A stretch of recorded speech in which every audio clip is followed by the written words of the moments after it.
Resident Evil 6 has been on quite the journey since its debut earlier this year. While an early section with Leon blew us away with its eerie atmosphere at a Capcom presentation this past spring, the game struggled to impress at E3 2012, featuring some jarring segments with Chris and Jake. In the interim, Capcom has been hard at work, and the Resident Evil 6 we're seeing now seems much improved from the one we saw earlier this summer. Capcom's focus and challenge for this epic-sized game is finding a unique tone for each of the 4 campaigns. Yes, RE6 features 4 full campaigns, each starring a different set of characters. To overcome repetition, the developers based in Osaka, Japan not only had to effectively develop 4 full games in parallel, they had to find different ways to explore the notions of fear and horror. Playing through the same type of experience with different characters certainly wouldn't cut it. Fortunately, from what we've played so far, Capcom is succeeding in finding that difference, to the point where different campaigns will appeal to different audiences. Recently, RE6 director Eiichiro Sasaki shared his thought process on creating distinct storylines for each character. If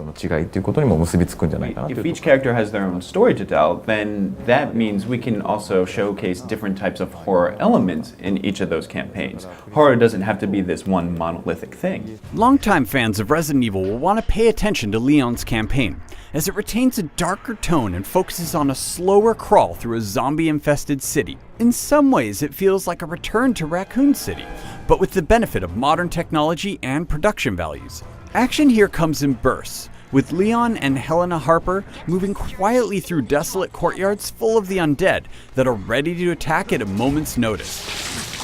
That ebb and flow of violence leads to a great deal of tension, particularly when stupidity, like ignorantly walking through a metal detector while fully armed, leads to some rather oppressive conditions.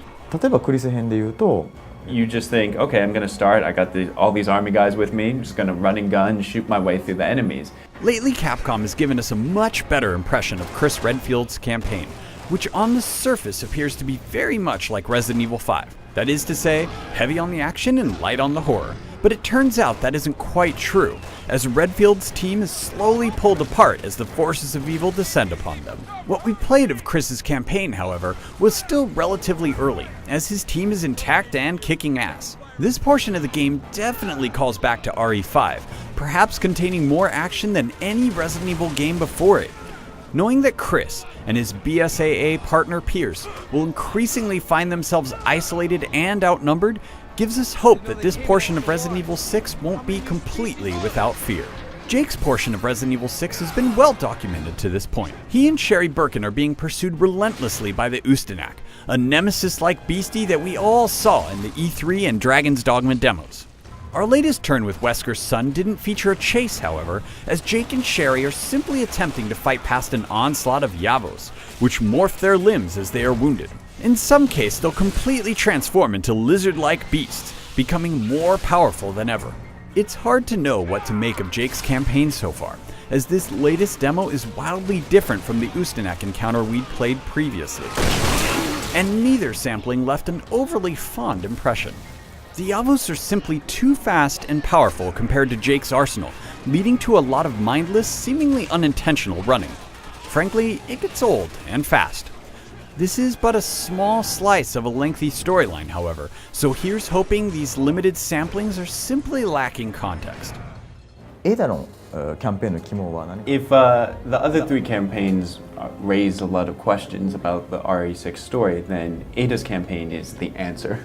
Capcom has finally confirmed Ada Wong is not only playable in Resident Evil 6, but will be featured in her own campaign, which will be unlocked after players complete the other 3 storylines.